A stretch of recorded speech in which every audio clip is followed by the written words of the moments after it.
कहानी की शुरुआत प्रेसिडेंट ऑफिस से होती है, जहां ताकामिने और शिरोटा दोनों मौजूद होते हैं। दोनों के बीच काफी नजदीकियां थी। ताकामिने ने शिरोटा का हाथ अपने दोनों पहाड़ जैसे अंगों के बीच पकड़ रखा था। उसकी आंखों में एक शरारती चमक थी और वह धीमे से बोली, तुम ना अभी मेरे सर्वेंट हो और तुम्हें जो करने का मन करे ना तुम वो कर सकते हो। शिरोटा का दिल जोर जोर से धड़कने लगा। उसकी धड़कनों की आवाज मानो उसके कानों तक गूंज रही थी। ताकामिने उसे बड़े प्यार से देख रही थी, लेकिन तभी माहौल अचानक बदल गया।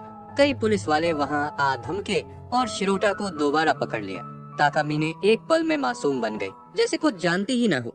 लेकिन अगले ही पल उसके चेहरे पर वही पुरानी मुस्कान लौट आई और फिर अचानक शिरोटा की आंखें खुलती है। वो सब कुछ सिर्फ एक सपना था। उसके फोन पर ताकामिने का मैसेज आता है, स्कूल के लिए लेट मत होना। शिरोटा ताकामिने की तस्वीर को देखता है और हल्का सा ब्लश करने लगता है। इसके बाद शिरोटा को स्कूल जाते हुए दिखाया जाता है। वह काफी घबराया हुआ महसूस कर रहा होता है। तभी पीछे से ताकामिने भी आती है। जैसे ही वो स्कूल में एंट्री मारती है, सभी छात्र उसे गुड मॉर्निंग कहते हैं और ताकामिने भी उन्हें मुस्कुराकर जवाब देती है। शिरोटा उसकी तरफ देखता है और मन ही मन सोचता है, जिसे मैं अपना प्यार मानता था वो तो मेरा एक नाइटमेयर निकले। तभी ताकामिने उसके पास आ जाती है और उससे बात करने लगती है। यह देखकर बाकी स्टूडेंट्स हैरान हो जाते हैं कि स्कूल प्रेसिडेंट शिरोटा से बात कर रही है। शिरोटा भी ये सब नोटिस करता है। ताकामिने उसके कान में धीरे से कहती है, तुम्हें आज काउंसिल रूम में आना है। अगले सीन में शिरोटा काउंसिल रूम में पहुंचता है और ताकामिने से पूछता है, तुम्हें मेरा क्या काम है?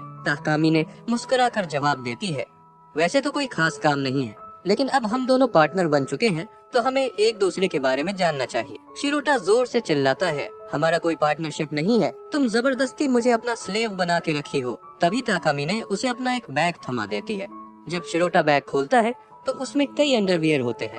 ताकामिने कहती है, तुम न आज से मेरा क्लोजेट का काम करने वाले हो। जब मुझे जरूरत होगी तुम मुझे ला कर दोगे। शिरोटा अवाक रह जाता है, क्या मुझे इसे हमेशा लेकर घूमना होगा? ताकामिने गंभीर होते हुए कहती है, एक बात और बता रही हूँ, जब मैं अपना मैजिक यूज करूंगी तो तुम्हें तुरंत मुझे अंडरवियर पहनाना होगा। शिरोटा हिचकिचाते हुए पूछता है, ऐसा करना जरूरी है क्या? ये कुछ ज्यादा नहीं हो जाएगा? ताकामिने उसे समझाते हुए कहती है, फिक्र मत करो, मैं क्लास के टाइम पर बस एक दो बार ही यूज करूंगी और कभी कभी जब इमरजेंसी होगी तो कभी भी कर सकती हूँ। इसके बाद दोनों में और बातचीत होती है। ताकामिने गंभीर होकर कहती है, तुम्हें पता है ना कि अगर तुम मेरा काम नहीं करोगे तो तुम्हारे साथ क्या हो सकता है? ये सुनकर शिरोटा अपने पुराने दिनों को याद करने लगता है, जब पुलिस वाले उसे पकड़कर ले जा रहे थे। डर के मारे वह बोल उठता है, तुम फिक्र मत करो, मैं बहुत अच्छे से काम करूंगा। ताकामिने हंसते हुए कहती है, अगर तुम अपना काम अच्छे से करोगे तो मैं तुम्हें इसका रिवॉर्ड भी दूंगी। तभी अचानक ताकामिने शिरोटा को नीचे गिरा देती है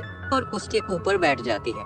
शिरोटा घबराकर अपनी आंखें बंद कर लेता है। प्लीज इस बार पुलिस को मत बुलाना, मुझे बहुत डर लगता है, मैं तुम्हारी सारी बातें मानूंगा। ताकामिने उसे शांत करते हुए कहती है, फिक्र मत करो, मैं पुलिस को नहीं बुलाऊंगी। फिर वह थोड़ा गंभीर होकर कहती है, वैसे मुझे ये सारी चीजें दिखाने में अच्छा नहीं लगता, मुझे भी एम्बेरेसिंग लगता है, लेकिन जब तुम होते हो तो उतना ज्यादा नहीं लगता। शिरोटा हैरान रह जाता है, क्या तुम सच बोल रही हो? ताकामिने कहती है, मैं तुम्हें कभी डिसपॉइंट नहीं करूंगी। शिरोटा जवाब देता है, ठीक है, पर अभी मुझे क्लास जाना है। ताकामिने मुस्कुराते हुए कहती है, ठीक है, स्कूल की छुट्टी के बाद तुम मुझे बैग वापस कर देना। शिरोटा झट से कहता है, हाँ मुझे इसके बारे में पता है। जैसे ही शिरोटा जाता है, ताकामिने हल्की मुस्कान के साथ उसे देखती है। फिर क्लास का सीन दिखाया जाता है। टीचर एक पोएम पढ़ते हैं और किसी एक छात्र से उसे एक्सप्लेन करने के लिए कहते हैं। शिरोटा सोचता है, ताकामिने तो इसे बहुत अच्छे से समझा देगी, और वाकई ताकामिने बड़े आत्मविश्वास से उस पोएम को एक्सप्लेन करती है। पूरी क्लास उसकी आवाज की तारीफ करती है। शिरोटा उसे देखता है और सोचता है, वो सच में कितनी सुंदर है और इतनी इंटेलिजेंट भी, उसे तो अपनी एबिलिटी की जरूरत ही नहीं है। तभी एक तेज हवा चलती है और ताकामिने अचानक खड़ी हो जाती है। वो कहती है, मुझे पता था कि मुझे फिर से ये करना होगा, अब मुझे अपनी एबिलिटी का इस्तेमाल करना होगा। शिरोटा बोलता है, लेकिन तुमने अभी तो बहुत परफेक्ट पोएम सुनाया था। ताकामिने चुपचाप अपना पैंट उतारते हुए कहती है, हाँ वो परफेक्ट था, लेकिन इससे भी बेहतर हो सकता है। फिर वहाँ एक ग्लिच होता है, समय वापस चला जाता है। टीचर दोबारा कहते हैं, इस पोएम को कौन एक्सप्लेन करना चाहता है? इस बार ताकामिने जब पोएम सुनाती है तो उसकी आवाज में ऐसा जादू होता है कि सभी छात्र गहराई से उस पोएम को महसूस करने लगते हैं। जब पोएम खत्म होती है, शिरोटा को पता भी नहीं चलता। फिर पूरी क्लास जोर से तालियां बजाती है। शिरोटा मन ही मन सोचता है, ये तो बिल्कुल पागल है, कोई इतना परफेक्ट कैसे हो सकता है। ताकामी ने मुस्कान के साथ उसकी तरफ देखती है। दोनों एक दूसरे को देख रहे होते हैं। शिरोटा सोचता है आज उसका परफेक्ट होना तो था, लेकिन ये बार बार नहीं हो सकता। ताकामी ने खुद महसूस करती है कि आज जो उसने किया वो पहले से ज्यादा बेहतर था। शिरोटा चौंक कर देखता है, क्या वो अपनी एबिलिटी बार बार यूज करने वाली है। तभी ताकामी ने एक पेपर उसकी तरफ फेंकती है और कहती है, अच्छा तो तुम अब अपने काम में लग जाओ। शिरोटा चौंक जाता है। पूरी क्लास के सामने उसे अंडरवियर पहनाना मैं कैसे करूं? ताकामी ने बार बार उसकी तरफ इशारा करती है। शिरोटा, क्या तुम मुझे इरेजर दे सकते हो? शिरोटा नीचे गिरा इरेजर देखता है और सोचता है वो कितनी जीनियस है। वो समझ जाता है कि उसके पास कोई विकल्प नहीं है। वो इरेजर उठाने के बहाने जेब से अंडरवियर निकालता है और धीरे धीरे ताकामीने की तरफ बढ़ता है। ताकामीने की मुस्कान और गहरी हो जाती है। वह पहनने के लिए तैयार हो जाती है। शिरोटा थोड़ी हिचक के साथ उसे पहनाता है और फिर अपनी सीट पर लौट आता है। उसका दिल तेजी से धड़क रहा था। आखिरकार मैंने फाइनली ये कर ही लिया। तभी टीचर सभी को आंसर शीट देने लगते हैं। शिरोटा फिर से घबरा जाता है। आज फिर से एक बुरा दिन आ गया। वो ताकामीने की तरफ देखता है और अचानक उसे एहसास होता है उसने अंडरवियर सही से नहीं पहनाया। अब अगर ताकामीने को टीचर बुला लेती और चलते वक्त कुछ गिर गया तो पूरी क्लास के सामने लेने के देने पड़ जाएंगे। ताकामीने की आंखों में चिंता और निराशा झलक रही थी। वो शिरोटा की तरफ देखती है और कहती है, शिरोटा तुमने ये सब अच्छा नहीं किया। शिरोटा फिर से उस पुरानी घटना को याद करता है। अगर ऐसा हुआ तो मेरा तो खेल ही खत्म हो जाएगा। उसे जल्दी से कोई हल निकालना था। तभी उसे एक आइडिया आता है, जब ताकामीने की बारी आएगी तो मैं खुद उसका पेपर लेने जाऊंगा। फिर उसे ताकामीने की एक बात याद आती है, अगर कोई और मेरी एबिलिटी को देखता है तो मुझे बहुत शर्मिंदगी होती है, लेकिन जब तुम होते हो तो नहीं।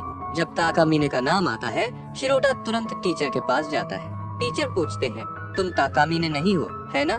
शिरोटा जवाब देता है, माफ कीजिए, मैं गलती से आ गया था। टीचर मुस्कुरा कर कहते हैं, कोई बात नहीं, तुम ताकामीने के साथ अपनी भी आंसर शीट ले जाओ। ताकामीने मुस्कुरा कर उसे देखती है। शिरोटा उसके पास जाता है। ताकामीने कहती है, तुम्हारा शुक्रिया। शिरोटा जवाब देता है, थैंक यू कहने की जरूरत नहीं है, मैं तुम्हारा स्लेव हूँ। जैसे ही वह जाने लगता है ताकामीने उसका पैर पकड़ लेती है और कहती है, अभी तक तुमने अपना काम पूरा नहीं किया, कपड़े अच्छे से पहनाओ। शिरोटा घबरा कर कहता है, तुम पागल हो गई हो क्या? क्लास में इतने सारे लोग हैं। ताकामीने गंभीर होकर कहती है, देखा जाए तो तुम्हारे पास कोई ऑप्शन नहीं है।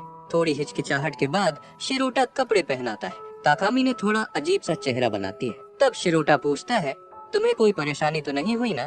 ताकामीने ब्लश करते हुए कुछ नहीं कहती। इसके बाद काउंसिल रूम का सीन दिखाया जाता है। शिरोटा कहता है, ये सब चीजें मत करवाया करो प्लीज। ताकामीने हंसते हुए कहती है, मैं बस तुम्हारा टेस्ट ले रही थी, ये देखना चाहती थी कि तुम उस सिचुएशन में क्या करते हो। फिर वह माफी मांगती है, मुझे तुम पर पूरा भरोसा है कि तुम कभी कुछ गलत नहीं करोगे।